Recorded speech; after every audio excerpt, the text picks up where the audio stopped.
Hello everyone, today I'm going to show you how to optimize database storage on SiteGround. There's a tab on my Safari browser. Before you creating an account, you will have to purchase the plan for startup, and if you want to buy the premium or subscription of SiteGround, please go through the link in description. You will get a referral code from me.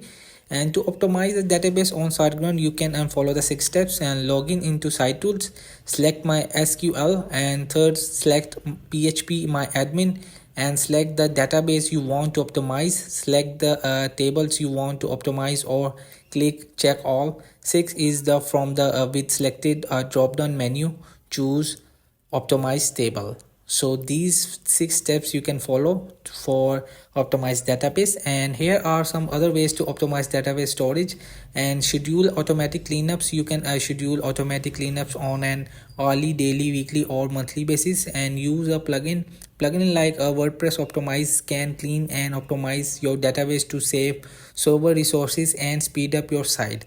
And third is implement caching. The SiteGround optimizer plugin can cache your site by saving. So hope this video helped you. Please don't forget to like and subscribe and get notified for more videos.